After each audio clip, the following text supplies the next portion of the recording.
இன்னைக்கு நான் உங்களுக்கு கொண்டு வந்திருக்க படம் மலையாளத்துல நம்ம மம்முட்டி சார் நடிச்சு பட்டைய கலப்பின ஒரு படங்க. இந்த படத்துல பெண்களுக்கு எதிராக நிறைய வன்முறைகள் நடக்கும். அந்த வன்முறையை தட்டி கேட்கிற நம்ம ஹீரோவோட பொண்ணை கூட்டிட்டு போயிட்டு ரேப் பண்ணி கொலை பண்றானுங்க. அந்த கொலையை யார் பண்ணா, எதுக்காக பண்ணாங்க அப்படிங்கிற பயங்கரமான இன்வெஸ்டிகேஷன் நம்ம ஹீரோ பண்ணுவாரு. படம் முழுக்க அடுத்து என்ன அப்படிங்கிற மாதிரி பரபரப்பா கொண்டு போயிருப்பாங்க. கிறிஸ்டோபர் அப்படின்றதா இந்த படத்தோட பேரு. சரி வாங்க நேரா வீடியோக்குள்ள போலாம். இந்த படத்தோட ஸ்டார்டிங் சீன்ல ஒரு ஜெயில ஒண்ணு காமிக்கிறாங்க. அந்த ஜெயில இருக்கக்கூடிய முன்னாள் போலீஸ்காரு இப்ப விஆர்எஸ் வாங்கிட்டு ரிட்டையர்மெண்ட் ஆகுறாரு. சோ அந்த இடத்துல புதுசா இன்னொருத்தர் ஜாயின் பண்றதுக்காக ஒரு லெட்டரை எடுத்துட்டு வந்து கொடுக்குறாரு. அபிலாஷ் சார் தானே உங்களை இங்க அனுப்பிச்சு வச்சாரு, என்னையுமே இங்க அபிலாஷ் சார் தான் அனுப்பிச்சு வச்சாரு, என்ன நல்லா பாத்துக்கிட்டாரு. இப்ப நான் சந்தோஷமா இருக்கேன், ரிட்டையர்மெண்ட் ஆக போறேன். அபிலாஷ் சார் என்ன சொல்றாரோ அதைப்படி நீங்க கேட்டு நடந்துக்கிட்டீங்கன்னா உங்களுக்கு எந்த பிரச்சனையும் இல்ல அப்படிங்கிற மாதிரி இங்க இருக்கிற போலீஸ்காரர் சொல்லிக்கிட்டு இருக்க. அதே மாதிரி ஜெயிலுக்குள்ள திருமூர்த்தின்னு ஒருத்தர் இருக்கான். அவருக்கு தேவையான AC setup, air to visit எல்லா வசதிகளும் இருக்குது. அந்த ஆளை நீ நல்லா பாத்துக்கிட்ட அப்படின்னா ரிட்டையர்மெண்ட் ஆனதுக்கு அப்புறம் கையில கிடைக்கக்கூடிய காசு ஒரு 3 வாரத்துல நீ அவ்வளவு பணத்தை பார்க்கலாம். நான் அவ்வளவு பணத்தை பார்த்தேன், சரி வா உன நான் திருமூர்த்தியிட கூட்டு போய் அறிமுகப்படுத்தி வைக்கிறேன் அப்படின்னு சொல்லி இங்க உள்ளுக்குள்ள இருக்கிற ஒரு கைதியை நமக்கு காமிக்கிறாங்க. உள்ளுக்குள்ள பயங்கரமான ஒர்க் அவுட் பண்ணிட்டு பெட்ல தூங்குறது, ஏசி செட்டப்னு இப்படி ரொம்ப சகல வசதியா வாழ்ந்துகிட்டு இருக்கிறான். இப்ப அங்க கூட்டிட்டு போனோடனே புதுசா ஜாயின் பண்ணி இருக்கிற அந்த போலீஸ்கார காமிக்கிறாங்க. அபிலாஷ் சார் தான் சார் அனுப்பிச்சு வச்சாருன்னு கையில ஒரு லெட்டர் கொடுக்க, உங்களுக்காக நான் என்ன வேணாலும் செய்வேன், நீங்க என்ன சொன்னாலும் நான் கேட்பேன் அப்படிங்கிற மாதிரி இங்க இருக்கிற போலீஸ்கார் பேசிக்கிட்டு இருக்க. கையில கொடுத்த லெட்டரை படிக்கும் போது என்னோட ஆள் உன்னை பாக்குறதுக்காக வந்துகிட்டு இருக்கான் அப்படிங்கிற மாதிரி ஏதோ எழுதிருக்கு. அப்படியே இந்த சீனை கட் பண்ணா இன்னும் ஒரு போலீஸ் ஸ்டேஷனை காமிக்கிறாங்க. அங்க ஒரு வயசான அம்மா தன்னோட பக்கத்து வீட்டுல இருக்க 2 பேத்திகளை காணா அப்படிங்கிற மாதிரி சொல்லிக்கிட்டு இருக்காங்க. மூத்த பொண்ணுக்கு ஒரு 26 வயசு கிட்ட இருக்கும், சின்ன பொண்ணுக்கு ஒரு 15-16 வயசு இருக்கும். இந்த 2 பொண்ணுங்களும் வெளியே போனவங்க இது வரைக்கும் வீட்டுக்கு வரல அப்படின்னு ஒரு மிஸ்ஸிங் கம்ப்ளைண்ட் கொடுத்துக்கிட்டு இருக்க.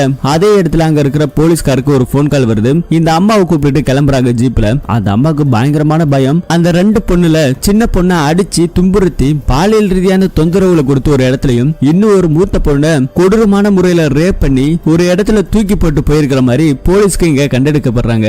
அந்த சின்ன பொண்ணு ஹாஸ்பிட்டல்ல அட்மிட் பண்றாங்க. அந்த பெரிய பொண்ணை டெட் பாடியை எடுத்து தான் இங்க வச்சிருக்காங்க. போலீஸ்காரங்க இன்வெஸ்டிகேஷன் பண்ண ஆரம்பிக்கிறாங்க. நேத்து நைட் இந்த பக்கம் போன வண்டி, நெட்வொர்க், இப்படி எல்லாத்தையுமே செக் பண்ணிக்கிட்டு இருக்காங்க. அந்த பொண்ணுக்கு யாராவது ஃபாலோ பண்ணிருக்காங்களா இல்ல ஏதாவது பிரச்சனை இருக்கா அப்படிங்கிற மாதிரி விசாரிச்சுக்கிட்டு இருக்க. பொதுமக்கள்ல இது பெரிய பூகம்பமா வெடிக்குது. எல்லாருமே பேசும் பொருளா ஆயிட்டாங்க. இந்த மாதிரி பெண்களுக்கு எதிராக பாலியல் குற்றங்கள் நடக்கிறத தடுக்கிறதுக்கு அரசு முன்னெச்சரிக்கை நடத்தணும் அப்படிங்கிற மாதிரி பேசிக்கிட்டு இருக்கு. இங்க இருக்கிற சிஎம் காமிக்கிறாங்க. இந்த கேஸை உடனடியா எடுத்து முடிக்கிறதுக்காக கிறிஸ்டோபர் கிட்ட இந்த கேஸை ஹேண்டில் பண்றோம் அப்படின்னு சொல்லி நம்ம ஹீரோவை இங்க காமிக்கிறாங்க. மாசா கெத்தா இறங்கி வராரு. ஹீரோவை பத்தி சொல்லணும்னா சொல்லிக்கிட்டே இருக்கலாம். ரொம்பவே ஒரு நேர்மையான மனுஷன். அந்த வயசான அம்மா அவரை பார்த்துட்டு, எங்க பேத்தியோட நிலைமையை பாத்தீங்களா, நீங்க தான் இதுக்கு ஒரு நல்ல முடிவை கண்டுபிடிக்கணும் அப்படிங்கிற மாதிரி சொல்லிக்கிட்டு இருக்க. பாதிக்கப்பட்ட அந்த சின்ன பொண்ணு இருக்கா இல்லையா, அவளோட கண்ணத்திலேயும் உடம்புலையும் பயங்கரமா கடிச்சு பயங்கரமான பாலியல் ரீதியா தொந்தரவுகளை கொடுத்திருக்கானுங்க அந்த பொறுக்கி பசங்க. இது எல்லாத்தையும் பார்த்துட்டு இருக்க நம்ம ஹீரோ கடும் கோபத்துல அங்கிருந்து வெளியே வராங்க. இறந்து போன மூத்த பொண்ணுக்கு இறுதி அஞ்சலி செலுத்தப்படுது. அதே மாதிரி நியூஸ் சேனல்ல ஒரு வீடியோ ஒண்ணு வெளியிடுறாங்க. காணாம போன அந்த பொறுக்கி பையன் கிடைச்சிருக்கிறதாவும் போலீஸ்காரங்க ட்ரேஸ் ஒர்க் பண்ணி அவனை பிடிச்சிருந்தாவும் ஒரு தகவல் ஒண்ணு வந்திருக்குது. அப்படி அவனை கஸ்டடியில கூட்டு வந்து விசாரிக்க ஆரம்பிக்கிறாங்க. எதுக்காக அந்த பொண்ணு இப்படி பண்ணன்னு சொல்லி கேட்கும்போது அவன் எதுவுமே பேசாம அமைதியா இருக்க. அங்க இருக்கிற ஒரு போலீஸ்காரரு, உன்னை அடிச்சாதாண்டா நீ எல்லா உண்மையும் சொல்லுவேன்னு அடிக்க போகும்போது கையை பிடிச்சி, இத பாருங்க மேல கை வைக்கிற வேலாம் வச்சுக்காதீங்க, என்னோட பேக்ரவுண்ட் தெரியாம நீங்க விளையாடிட்டு இருக்கீங்க அப்படின்னு சொல்லி போலீஸ்காரங்களே மிரட்டிட்டு இருக்க. அதே இடத்துலதான் நம்ம ஹீரோவும் இருக்கிறாரு. ஹீரோ அந்த பையன் கிட்ட, இது பாரு நீ உண்மையை மட்டும் சொல்லு, மத்ததெல்லாம் நான் பாத்துக்கிறேன் அப்படின்னு சொல்லி அவரு ஒரு பக்கம் பேசிக்கிட்டு இருக்க. இப்ப அவன் ஒரு பிளாஷ்பேக் ஆரம்பிக்கிறான். அந்த பொண்ணு கிட்ட இந்த பையன் லவ் சொல்லி இருக்கிறான். அந்த பொண்ணு அதை வேண்டாம்னு சொல்லி ரிஜெக்ட் பண்ணிருக்கு. நைட் டைம்ல அந்த பொண்ணை போகும்போது, என்ன வேணான்னு சொன்னது கூட நான் அக்செப்ட் பண்ணிப்பேன், என்ன கேவலமா திட்டா அதை என்னால மன்னிக்க முடியாதுன்னு சொல்லி அந்த ஒரு காரணத்துக்காக தங்கச்சிக்காரை அங்கே தூக்கி போட்டுட்டு அதையுமே கொஞ்சம் தப்பான பாலியல் தொந்தரவு கொடுத்துட்டு மூத்த அக்காவை தூக்கி வேனுக்குள்ள போட்டுட்டு போகும்போதே வேன்ல வச்சு கற்பழிச்சிருக்கான். அந்த பொண்ணு எவ்வளவோ தடுத்திருக்குது, ஆனாலும் அடிச்சு சாகடிச்சுட்டு இவனுக்கு வேண்டியதை எல்லாத்தையும் பண்ணி தூக்கி வெளியே போட்டுட்டு இருக்கிறான். இப்படி இந்த கதையை சொல்லும் போது, சரிவா கொலை நடந்த அந்த ஸ்பாட்டுக்கு போலாம் அப்படின்னு சொல்லிட்டு இந்த அக்யூஸ்ட் அந்த இடத்துக்கு கூட்டிட்டு போறாங்க. இந்த அக்யூஸ்டோட அப்பாவும் அதே இடத்துல இருக்கான். நீங்க யார் மேல கை வச்சிருக்கீங்கன்னு தெரியுமா, யார் அரெஸ்ட் பண்ணி வச்சிருக்கீங்கன்னு தெரியுமா, இன்னும் 1 ஹவர்ல நான் அவனை வெளியே கொண்டு வர பாரு அப்படின்னு சொல்லி அரசியல் ரீதியாகவும் பண ரீதியாகவும் பெரும் புள்ளியில் இருக்கக்கூடிய ஒரு கொலைகாரனோட அப்பா தான் இவன். சோ இப்படி இவன் இருக்கும்போது அதே இடத்துல நம்ம ஹீரோ வராங்க. அந்த புள்ளையோட அப்பங்காரனை உள்ளேயே அலோ பண்ணல. கிரைம் எங்க நடந்துச்சோ அங்க வச்சு இன்வெஸ்டிகேஷன் பண்ணிக்கிட்டு இருக்கும்போது அங்க இருக்கிற சில போலீஸ்காரங்க அந்த கொலைகாரங்கிட்ட, இது பாரு உங்க அப்பா எல்லாமே என்கிட்ட சொல்லிட்டாரு, இங்க இருந்து ஹேண்ட் கப் அவுத்து விடுவோம், நீ அப்படியே தப்பிச்சு ஓடிடு, மத்ததெல்லாம் நான் பார்த்து சொல்லி அங்க இருக்கிற ஒரு போலீஸ்காரர் இவர்கிட்ட சொல்லிடுறாரு. அதே மாதிரி அந்த பிள்ளையோட அப்பங்கிட்டையும் சார் ஒன்னும் பிரச்சனை கிடையாது, பையனை இப்ப தப்பிச்சு விட்டுருவோம், அதுக்கப்புறம் எதுவா இருந்தாலும் கோர்ட்ல பாத்துக்கலாம் அப்படின்னு சொல்லி இங்க இன்ஃபர்மேஷன் போய்கிட்டே இருக்கு. நம்ம ஹீரோ அங்க நின்று பாத்துக்கிட்டு இருக்க.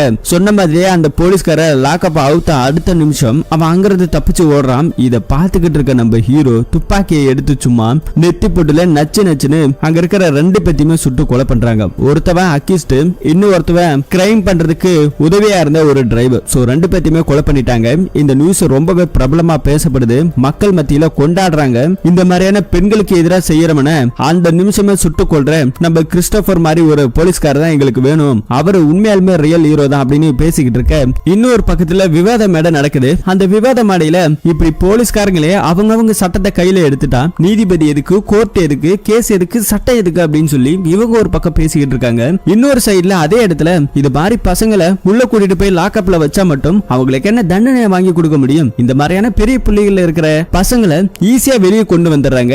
இப்படிப்பட்ட நாய்களுக்கு இந்த மாதிரியான தண்டனை கிறிஸ்டோபர் மாதிரியான போலீஸ்காரங்களால மட்டும் தான் கொடுக்க முடியும்னு சொல்லி ஒரு பக்கம் சரின்னு பேசுறாங்க. அதே மாதிரி இன்னொரு பக்கத்துல தப்புன்னு பேசுறாங்க. இதெல்லாம் பாத்துக்கிட்டு இருக்க சிஎம் ஹையர் ஆபீசர்ஸ் எல்லாம் கூப்பிட்டு ஒரு மீட்டிங் ஒன்னு ஏற்பாடு படுத்துறாங்க.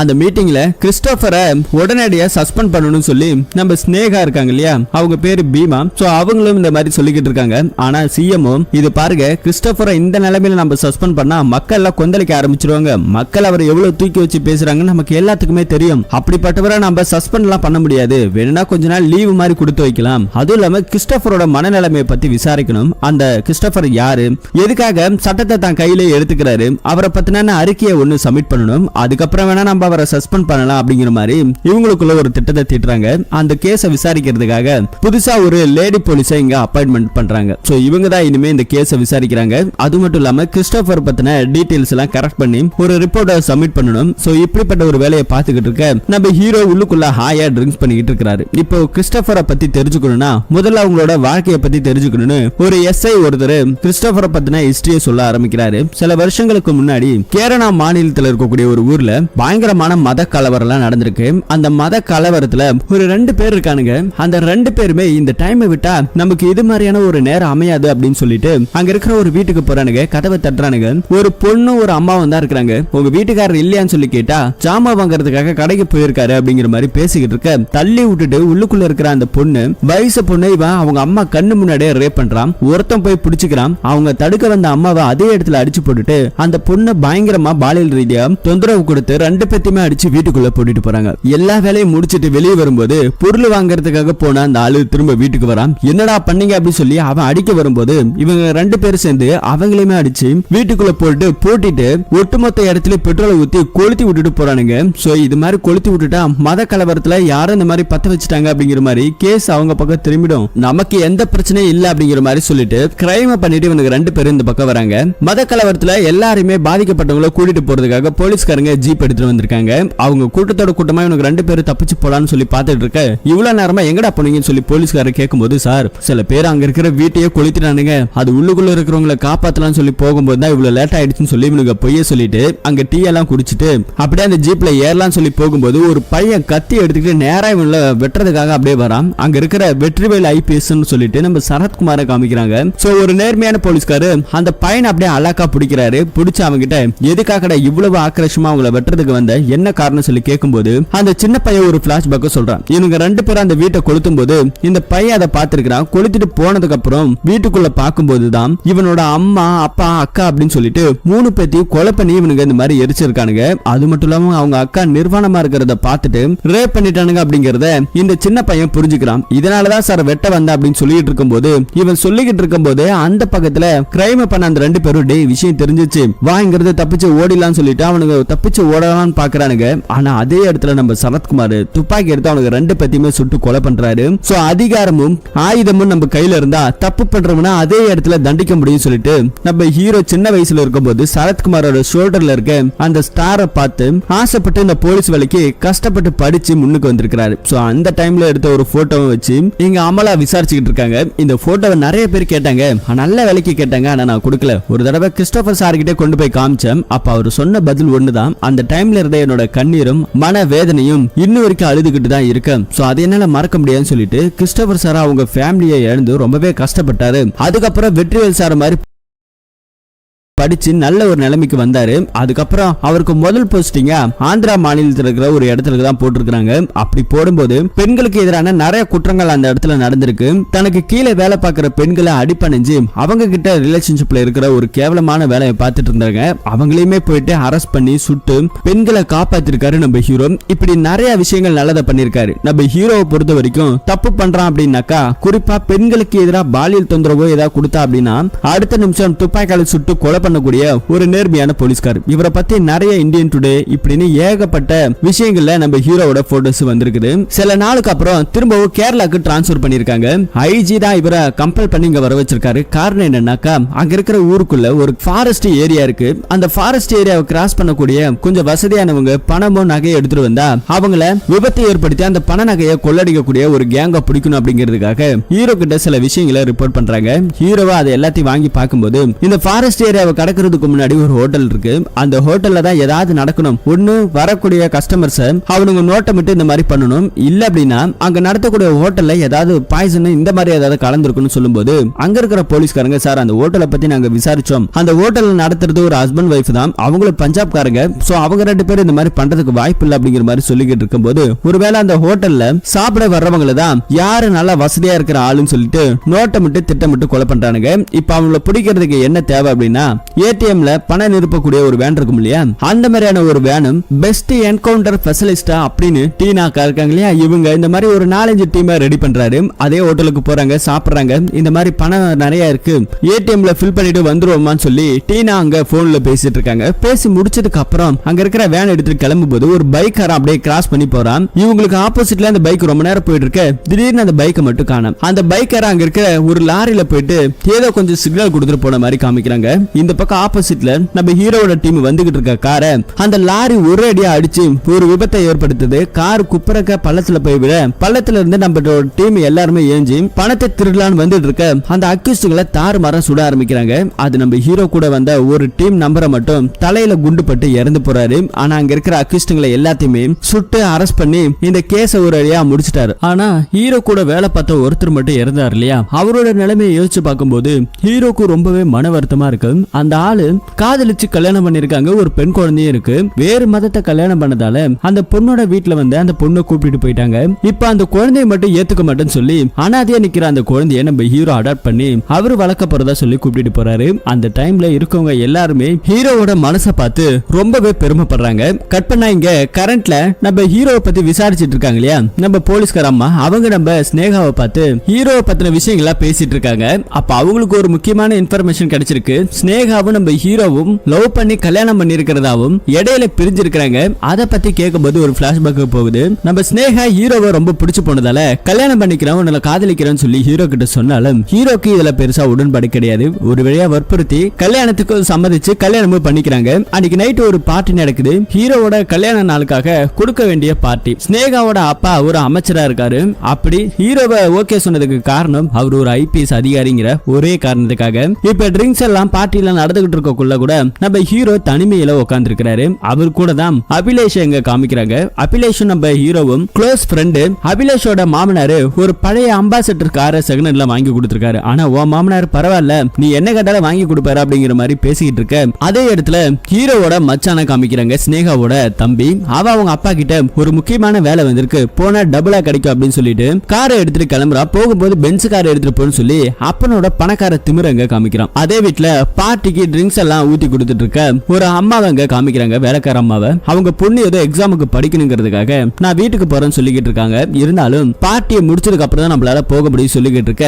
அதை நம்ம ஹீரோ ஒட்டு கேட்டிருக்காரு, என்னமா பிரச்சனை, பாப்பா தான் படிக்கணும்னு சொல்றாங்கல்ல, வீட்டுக்கு அனுப்பி விடுங்க பாத்துக்கலாம் சொல்லிட்டு அந்த பொண்ணை வீட்டுக்கு அனுப்பிச்சு விடுறாங்க. ஹீரோவோட ஃப்ரெண்ட் அபிலாஷ்க்கு டியூட்டி இருக்கிறதால அவரு டியூட்டிக்கு போயிருக்காரு. இந்த பக்கத்துல நம்ம ஸ்னேகாக்கு ஒரு போன் கால் வருது. அபிலாஷ் தான் போன் பண்ணிருக்கான், உன் தம்பிய ஒரு 11 பொண்ணுகளை கடத்திட்டு வந்திருக்கிற ஒரு கேஸ்ல அரெஸ்ட் பண்ணி வச்சிருக்கிறோம், உடனடியா நீ வா அப்படின்னு சொல்லும்போது ஸ்னேகா இது பாரு மீடியா கிட்ட எல்லாம் எதுவும் சொல்லாத, எது வந்தாலும் பொறுமையா ஹேண்டில் பண்ணிக்கலாம் அப்படின்னு சொல்லும்போது உன் தம்பிங்கிற ஒரே காரணத்துக்காக தான் இப்படி நிக்க வச்சிருக்கேன், சீக்கிரமா அப்பாவை கூப்பிட்டு வா, அப்பா கிட்ட போனை கொடுன்னு சொன்னவனே அமைச்சர் போன்ல வாங்கி இந்த மாதிரி பிரச்சனை எல்லாம் நடந்துகிட்டு இருக்கு அப்படின்னு சொல்லும்போது நான் பாத்துக்கிறேமா நீ இங்கே இரு அப்படின்னு சொல்லிட்டு மாப்பிளைக்கு இது தெரிய வேணாம்னு சொல்லிட்டு அவங்க அப்பா காரை எடுத்துட்டு போயிட்டு இருக்காரு. அவர் அந்த பக்கம் போனதுக்கு அப்புறம் இவங்க 2 பேரும் பேசிக்கிட்டு இருந்ததை நம்ம ஹீரோ கேட்டுட்டாரு. சோ அப்ப கூடமே ஹீரோயின் ஒரு மாதிரி ஃபீல் பண்ணிக்கிட்டு இருக்காங்க. அதுக்கப்புறம் என்ன நடந்துச்சு அப்படிங்கறத நமக்கு இங்க காமிக்கல. அப்படியே கட் பண்ணா இப்போ அந்த போலீஸ்கார அம்மா நம்ம அபிலாஷ் சாரை பாக்குறதுக்காக போயிருக்காங்க. அவர்கிட்ட போயிட்டு நடந்த டீட்டெயிலாம் பத்தி கேக்குறாங்க. அபிலாஷ் தானே ஹீரோவோட மச்சான பிடிச்சாரு, 11 பெண்ணுகளை பிடிச்சாங்க.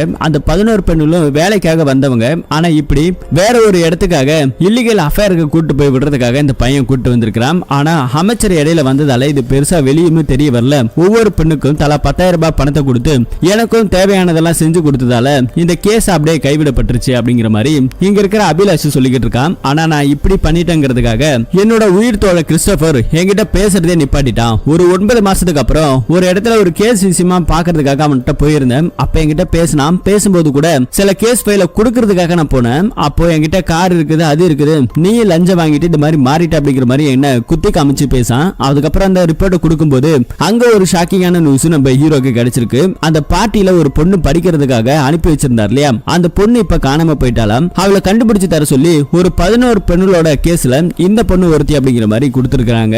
அதுக்கப்புறம் அந்த பொண்ணோட அம்மா கிட்ட போயிட்டு கேட்டா, சார் என் பொண்ணு படிப்பெல்லாம் முடிச்சுட்டான், மேற்கொண்டு படிக்க வைக்கிறதுக்கு என்கிட்ட வசதி இல்ல, அதனால இந்த அம்மா வேலை பாக்குறாங்க இல்லையா ஹீரோவோட மச்சானே, அவன் ஒரு கம்பெனி வச்சு நடத்துறான். அந்த கம்பெனில அந்த பொண்ணை வேலைக்கு கூப்பிட்டு போயிட்டு நல்ல சம்பளமும் கொடுத்திருக்கான். இப்படி இருக்கும்போது திடீர்னு ஒரு நாள் என் பொண்ணு காணாம போயிட்டாங்க சார், என்ன ஆச்சு ஏதாச்சுன்னு ஒண்ணு தெரியல அப்படின்னு சொல்லிக்கிட்டு இருக்க ஹீரோ இந்த கேஸ பத்தி விசாரிக்க ஆரம்பிக்கிறாரு. அபிலாஷ் கிட்ட ஹீரோவோட மச்சானை பத்தி விசாரிக்கும் போது அவன் ஒரு ஃபேக்டரி வச்சு நடத்திக்கிட்டு இருக்கான். ஆனா அவன் ரொம்பவே மோசமானவன். அவன் எல்லா வேலைகளையும் செய்வான். அவனுக்கு எதிராக யாராவது கேள்வி கேட்டா அவங்களை தூக்கிட்டு போயிட்டு ஒரு அரவை அறுக்கிற மிஷின் இருக்குது, அந்த அரவையில போயிட்டு சாகடிச்சிருவான். இப்படி ஒரு கேவலமான வேலையை உன் மச்சான் பாக்குறான் அப்படிங்கிற மாதிரி சொல்லிக்கிட்டு இருக்காங்க.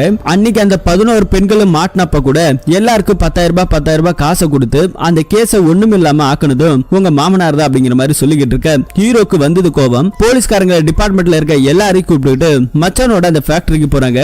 ஹீரோவை பார்த்த உடனே என்ன மச்சா போலீஸ் எல்லாம் கூப்பிட்டு வந்திருக்கீங்கன்னு சொல்லி அவன் கேட்க, வாடா அவன்கிட்ட விசாரிக்கணும்னு சொல்லி போலீஸ்காரங்க இவனை லாக் பண்றாங்க. போலீஸ்காரங்களே அடிக்கிறான். இருந்தாலும் ஒரு வழியா நம்ம ஹீரோவோட டீம் அவனை லாக் பண்றாங்க.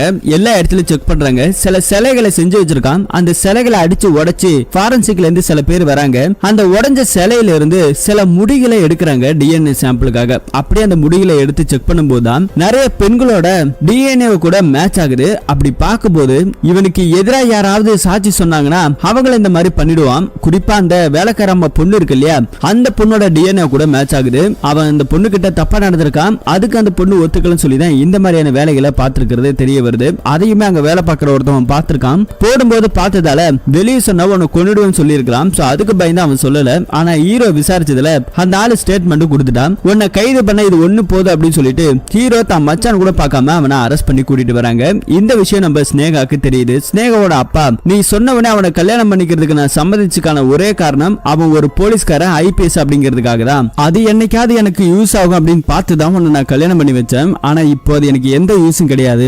என் பையன் வெளியே வரட்டும், அதுக்கப்புறம் நான் பாத்துக்கிறேன் அப்படிங்கிற மாதிரி ஹீரோவோட முன்னாடியே ஹீரோயின் கிட்ட இந்த மாதிரி சொல்லிக்கிட்டு இருக்காங்க.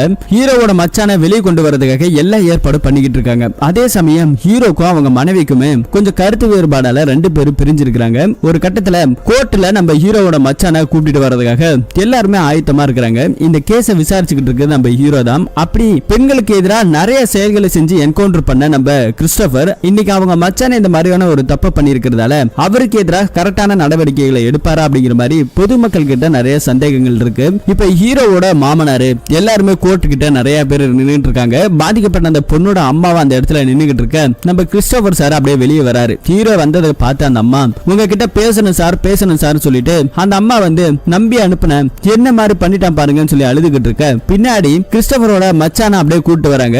அதை பார்த்தோன்னே இந்த அம்மாக்கு பயங்கரமான கோபம். உன்னை நம்பி தானடா என் பொண்ணை அனுப்புன்னு சொல்லிட்டு அவங்க கிட்ட சண்டைக்கு போகும்போது அவன் அந்த அம்மாவை எட்டி நெஞ்சு மேல ஒரே உத புத்தன அதே இடத்துல விழுறாங்க. அங்க இருந்து தடுக்க வந்த போலீஸ்காரங்களை தள்ளி விட்டுட்டு இருக்கான். அப்ப நம்ம ஹீரோக்கு வந்தது பாருங்க கோபம். துப்பாக்கி எடுத்து சும்மா அவனை அதே இடத்துல போட்டு தள்ளிட்டாங்க. ஹீரோவோட மாமனார் கதி கலங்கி போயிட்டான். மச்சாங்காரன் அதே இடத்துல துடி துடிச்சு சாகுறான். எல்லாருமே சுத்தி நின்னு வேடிக்கை பார்த்துக்கிட்டு இருக்காங்க. இப்படி ஒரு சம்பவத்தை பண்ணிட்டு நம்ம ஹீரோ கெத்தா நின்னுட்டு இருக்காரு இல்லையா. பாதிக்கப்பட்ட அந்த பொண்ணோட அம்மா நம்ம ஹீரோ கிட்ட அப்படியே ரொம்ப நன்றி சொல்லி அழுதுகிட்டு இருக்காங்க. ஹீரோவை அதே இடத்துல அப்படியே கூட்டிட்டு போற மாதிரி காமிக்கிறாங்க. அதனாலே நம்ம ஹீரோவை ரொம்ப நாளுக்கு அப்புறம் டியூட்டில ஜாயின் பண்ணாம அப்படியே இருக்கிறாரு. சோ அதுக்கப்புறம் இப்ப கரண்ட் டேல காமிக்கிறாங்க. ஹீரோ இந்த மாதிரியான பெண்களுக்கு எதிராக ஒரு செயலை செஞ்சா அப்படின்னா அடுத்த நிமிஷம் அவனை போட்டு தள்ளிட்டு தான் அடுத்த வேலையை பாப்பாரு. அதனால ஹீரோவை வாட்ச் பண்றதுக்குனே ஒரு 2-3 போலீஸ்காரங்களை ஹீரோவோட வீட்டுக்கு பக்கத்துல போட்டிருக்காங்க.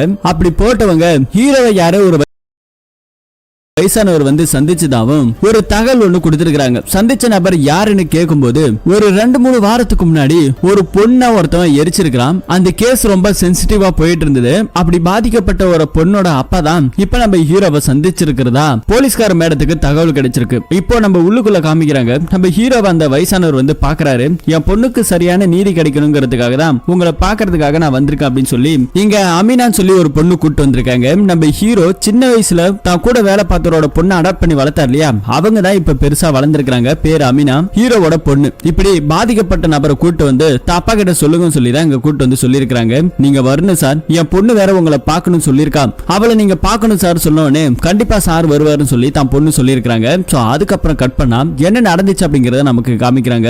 அந்த பொண்ணை ஒருத்தவன் துரத்தி லவ் பண்றதா சொல்லி டார்ச்சர் பண்ணிருக்கான். பிடிக்கல அப்படின்னு சொல்லி மூஞ்சுக்கு நேரம் சொன்னதுக்கு அப்புறம் அவன் பெட்ரோலை எடுத்துட்டு வந்து தான் அப்பா அம்மா கண்ணு முன்னாடியே அந்த பொண்ணோட மேல ஊத்தி அங்கவே கொளுத்தி பத்த வச்சு விட்டுருக்கான். சோ தான் கண்ணு முன்னாடியே தான் பொண்ணுக்கு இப்படி ஒரு அநியாயம் நடந்தது நினைச்சு இந்த ஆள் அழுதுகிட்டு இருக்காரு. கட் பண்ண அப்படியே நம்ம ஹீரோ கார் எடுத்துட்டு கிளம்பி போறாரு. ஹாஸ்பிட்டல் அட்மிட் பண்ணிருக்கிற அந்த பொண்ணு உசுருக்கு போராடிட்டு இருக்காங்க. அந்த பொண்ணு நம்ம ஹீரோவை பார்க்கணும்னு சொல்லியிருந்தாங்க இல்லையா, நம்ம ஹீரோ பக்கத்துல போயிட்டு அந்த பொண்ணோட பேரை சொல்லி கூப்பிட்டோன்னே அந்த பொண்ணு கண்ணு இருந்து அப்படியே பாக்குறாங்க. சோ அழுதுகிட்டே இருக்கிறாங்க. ஒரு பொண்ணு சுதந்திரமா முடியாதுன்னு சொல்ல முடியல சார் அப்படின்னு சொல்லி நம்ம ஹீரோ ஒரு தடவை பேட்டி கொடுத்திருப்பாரு. உங்களை யாராவது தொந்தரவு பண்றாங்கன்னா உங்க விருப்பத்துக்கு மாறா நீங்க எதுவுமே சொல்லாதீங்க, மறுக்கப்படுங்க அப்படிங்கிற மாதிரி சொல்லிக்கிட்டு இருக்கும்போது ஒருத்த வந்து டார்ச்சர் பண்ணானா பிடிக்கலன்னு சொல்றது கூட இங்க பெண்களுக்கு சுதந்திரம் கிடையாது. அப்படி சொன்ன பொண்ணுக்கு தான் இப்படி இந்த மாதிரியான ஒரு சம்பவம் நடந்திருக்கிறத நினைச்சு ரொம்ப மனவேதனையோட இங்க நம்ம ஹீரோ வெளியே வராரு. பாதிக்கப்பட்ட பொண்ணோட அம்மா கதறி அழுகிறாங்க. என் பொண்ணுக்கு நீங்க தான் சார் ஒரு நீதி வாங்கி கொடுக்கணும்னு சொல்லிட்டு இங்க பேசிக்கிட்டு இருக்க நம்ம ஹீரோவை ஃபாலோ பண்ணிட்டு வந்த ஒரு நபர், மேடம் அவர் இந்த ஹாஸ்பிட்டல் வந்து அந்த பொண்ணையும் பார்த்துட்டு போயிருக்காரு மேடம், ஏதோ ஒரு சம்பவத்தை பண்றதுக்காக அவரு காத்துக்கிட்டு இருக்காரு அப்படிங்கிற மாதிரி சொல்லிக்கிட்டு இருக்க.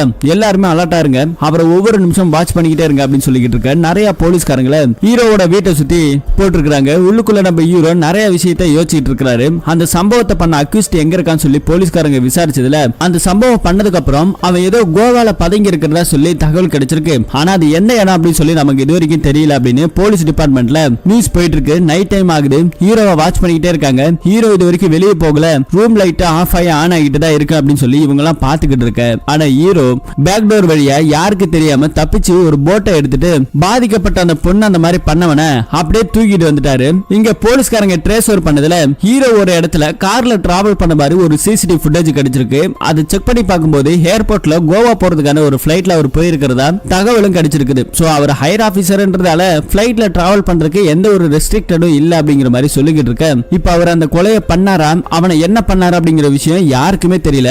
இங்க நம்ம ஹீரோவை காமிக்கிறாங்க. ஹீரோ ஒரு கேஸ் ஃபைலை எடுத்துக்கிட்டு நேரா நம்ம சிஎம் பாக்குறதுக்காக வந்துட்டு இருக்காங்க. இந்தாண்ட உள்ளுக்குள்ள ஹீரோயினே நம்ம ஹீரோக்கு எதிரா அவரை உடனடியா டிஸ்மிஸ் பண்ணுங்க, இல்ல சஸ்பெண்ட் பண்ணுங்க, அவரை டியூட்டில வச்சிருக்காதீங்க அப்படிங்கிற மாதிரி சொல்லிக்கிட்டு இருக்க. சிஎம் கொஞ்சம் யோசிச்சுக்கிட்டே இருக்கிறாரு. அப்படி நம்ம ஹீரோவை வராரு. அவர் சில அறிக்கைகளை விடுறாரு. என்ன மக்கள் மத்தியில பெரிய ஹீரோ நினைப்பான்னு சொல்லி சில பேர் கிண்டல் பண்ணாலும் நம்ம ஹீரோ சார் மக்கள் மத்தியில என்ன பெரிய ஹீரோவா கொண்டாடுறது கூட நான் வெக்கப்படுறேன். ஏன்னா என்ன மாதிரி ஒரு போலீஸ் கூட இல்லையா அப்படிங்கிற மாதிரி நான் அசிங்கப்படுறேன். இது பாருங்க, பாதிக்கப்பட்ட பெண்களுக்கு என்ன ஒரு நீதியை சட்டத்தை உங்களால வாங்கி கொடுத்துட முடியும், எதுவுமே பண்ண முடியாது சார், உள்ள போனா சிரிச்சுக்கிட்டு வெளியே வருவானுங்க அப்படிங்கிற மாதிரி சொல்லிட்டு அந்த கேஸ் ஃபைலை எல்லாத்தையுமே நம்ம ஹீரோ கொடுத்துட்டு போறாரு. சிஎம் நம்ம ஹீரோ கிட்ட டைரக்டா கேக்குறாரு, ஒரு பொண்ணை எரிச்சிட்டு அவன் தலைமறைவா இருக்கான் இல்லையா, அவனை கொலை பண்ணிட்டீங்களான்னு சொல்லி கேட்டா, நான் ஏன் சார் அவனை கொலை பண்ண போறேன், நான் எதுவுமே பண்ணலையே அப்படின்னு சொல்லி கேட்கும்போது, அப்புறம் எதுக்கு கோவா போனீங்கன்னு சொல்லி கேட்டா, அங்க ஒரு ஹையர் ஆபீசரோட ஃபங்க்ஷன் நடந்தது, அதை அட்டெண்ட் பண்றதுக்காக தான் நான் போனேன், அந்த பொண்ணை எதுக்கு பாக்குறதுக்காக போனீங்கன்னு சொல்லி கேட்டா, அந்த பொண்ணோட அப்பா என் வீட்டுக்கு வந்தாரு, இந்த மாதிரி என் பொண்ணு உங்களை பார்க்கணும் சொல்லி ரொம்ப ஆசைப்பட்டா, அவ உசுறு இருக்குமோ இருக்காதோ தெரியல, அதனாலதான் நான் ஹாஸ்பிட்டலுக்கு போனேன், மத்தபடி நான் எதுவுமே பண்ணல, ஒருவேளை உங்களுக்கு அவனை நான் தான் கொலை பண்ணிட்டேன் அப்படின்னு சந்தேகம் இருந்தா கோவா போலீஸை வச்சோ நீங்களே இன்வெஸ்டிகேஷன் பண்ணிக்கங்க, நான் எந்த ஒரு தடையும் பண்ண மாட்டேன் அப்படிங்கிற மாதிரி சொல்லிக்கிட்டு இருக்காரு. சொல்லிட்டு அப்படியே வெளியே வரும்போது நம்ம ஹீரோ அவனை உண்மையாலுமே எதுவுமே பண்ணலையான்னு சொல்லி கேட்டா, அது இல்லங்க, அந்த போட்ல அவனை கடத்திட்டு வந்தாரு இல்லையா, அந்த பொண்ணை எப்படி எரிச்சு இது பண்ணானோ அதே மாதிரி இவனோட உடம்புல பெட்ரோல் ஊத்தி நம்ம ஹீரோ அங்கவே கொளுத்தி விட்டுட்டு வந்திருக்காரு. சோ அவன் இறந்து போயிட்டான். சோ இந்த சீனை நமக்கு இங்க காமிச்சதுக்கு அப்புறம் ஹீரோ வெளியே வராரு. வெளியே வந்த உடனே இந்த மாதிரி சட்டத்தை நீங்களே கையெடுக்கிறீங்களே எதுக்காக அப்படின்னு சொல்லி கேட்கும்போது, பொதுவா ஒரு பெண்களுக்கு நீதிங்கிறது தடைப்பட்டு போகுது, நீதி கிடைக்காம தள்ளி போறதால நீதியை நானே கொடுக்க வேண்டியது இருக்கு அப்படின்னு சொல்லிட்டு நம்ம ஹீரோ அங்கிருந்து கிளம்புறாரு. இந்த விஷயத்தை எல்லாத்தையுமே ஜெயிலுக்குள்ள இருக்கிற ஒருத்தவன் பாத்துக்கிட்டு இருக்கிறான். பேர் திருமூர்த்தி, பயங்கரமான பிசினஸ் மேன். சோ இப்படி இருக்கும்போது நம்ம அமீனாவை காமிக்கிறாங்க.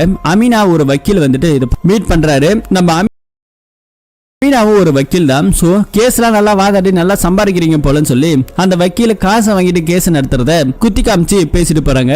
இப்போ அமீனா தான் அப்பாக்கு பிடிச்ச சிக்கன் பரோட்டா எல்லாத்தையும் வாங்கிட்டு வந்திருக்காங்க. என்ன ஸ்பெஷல் கேட்டா அமீனா எப்படி நம்ம ஹீரோ அடாப்ட் பண்ணி வளர்த்தாங்களோ அதே மாதிரி அமீனாவும் அப்பா அம்மா இல்லாத ஒரு பொண்ணு ஒரு பையனை அடாப்ட் பண்ணி அவங்களுக்கு தேவையான செலவுகளை பாத்துக்கிட்டு இருக்காங்க. வாரத்துக்கு ஒரு தடவை வெள்ளிக்கிழமை அங்க பாக்குறதுக்காக நம்ம அமீனா போயிடுவாங்க.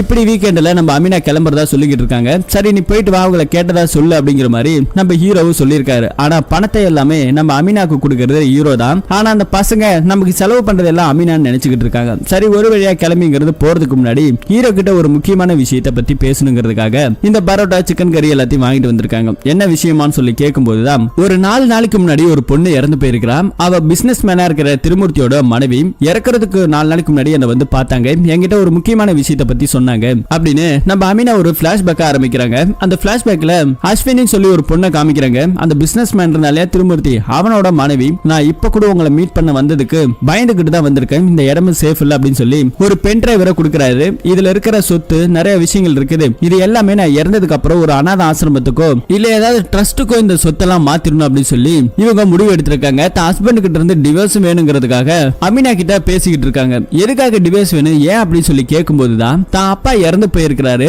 அது ஒரு கார் விபத்து அப்படிங்கறத எல்லார்கிட்டையும் சொல்லியிருக்கிறான். ஆனா அது போய் தான் ஹஸ்பண்ட் ஒரு கேடு கட்டவன், அவன் நிறைய ட்ரக்ஸ் மாஃபியா எல்லாம் பண்ணிக்கிட்டு இருக்கிறான். இந்த விஷயம் எங்க அப்பாக்கு தெரிஞ்சு அதை தட்டி கேட்டதால வெளியே சொல்லிடுவேங்கிற ஒரே காரணத்துக்காக லாரி வச்சு அடிச்சு கொலை பண்ணிருக்கிறான். ஆனா என்கிட்டயே வந்து நல்லவ மாதிரி பேசிக்கிட்டு இருக்கான். என் ஹஸ்பண்ட் ஒரு கேடு கட்டவன், அதனாலதான் அவங்க இருந்து டிவோர்ஸ் வேணும்னு சொல்லிட்டு நிறைய பென் டிரைவர் விஷயத்தெல்லாம் கொடுத்துட்டு அவங்க போயிருக்காங்க. ஆனா அதுக்கப்புறம் அவங்க இறந்து போயிருக்காங்க. எனக்கு என்னமோ சந்தேகமா இருக்கு. ஏன் அப்படின்னா அஸ்வினி வீட்ல இறந்துட்டாங்க. ஆனா ஹாஸ்பிட்டல்ல போஸ்ட்மார்டம் ரிப்போர்ட்ல அவங்க ஹாஸ்பிட்டலுக்கு வந்துதான் இறந்ததாவும் அவங்களுக்கு ஆஸ்துமா பிரச்சனையால தான் இறந்தாங்க அப்படிங்கறத சொல்லியிருக்காங்க. ஆனா இறக்கும் போது அந்த பெண்ணோட கண்ணத்துல ஒரு செரி கலர்ல ஏதோ ஒரு வித்தியாசத்தை பார்த்ததா சொல்றாங்க.